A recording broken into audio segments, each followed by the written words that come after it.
Les transformateurs de puissance font passer l'énergie électrique d'un niveau de tension à un autre pour le transport en augmentant la tension pour réduire au minimum les pertes ou en la diminuant pour la distribution.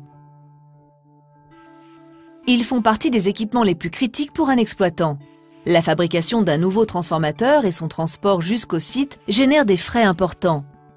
Mais les dommages résultant d'une panne et la perte de production qui s'ensuit peuvent s'avérer bien plus coûteux. Les sociétés d'électricité essaient donc de faire fonctionner leurs transformateurs le plus longtemps possible. En fonctionnement normal et aussi lors d'un défaut électrique, les transformateurs sont soumis à des contraintes électriques, mécaniques, thermiques et environnementales. Les transformateurs de puissance sont soumis à des contraintes mécaniques lorsqu'ils sont transportés de l'usine au site ou d'un poste à un autre pendant les tremblements de terre ou les défauts de court-circuit.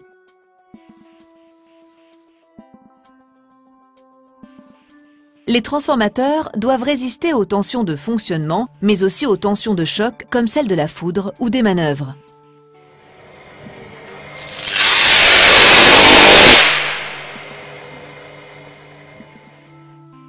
Les pertes internes, provoquées surtout par le courant de charge, doivent être dissipées. Les hautes températures dégradent les matériaux isolants des transformateurs. Les pannes peuvent entraîner des explosions suivies d'un incendie et avoir des répercussions coûteuses telles qu'une longue indisponibilité pour nettoyer et réparer les installations ou pour le délai d'approvisionnement d'un nouveau transformateur. Les entreprises d'électricité et les prestataires de services testent donc les transformateurs de puissance pour évaluer leur état, planifier leur maintenance et prévoir leur remplacement. Les méthodes électriques les plus courantes sont notamment la mesure des résistances d'enroulement et la vérification du changeur de prise, la mesure du rapport et du courant de magnétisation, ainsi que de la capacité et le facteur de dissipation.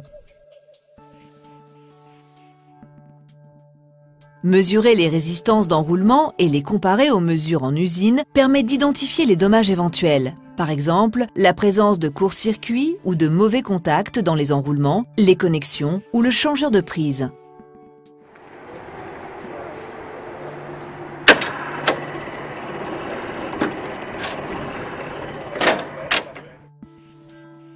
Mesurer le rapport et le courant de magnétisation permet d'identifier les courts-circuits entre les spires d'un enroulement.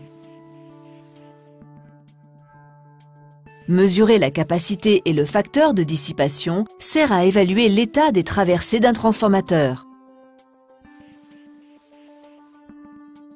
Après une panne électrique, on peut aussi vérifier la géométrie des enroulements et l'intégrité de l'isolation en effectuant des mesures de diagnostic avancées telles que l'impédance de court-circuit, la réactance de fuite et la réponse en fréquence des pertes supplémentaires ou le facteur de dissipation à différentes fréquences.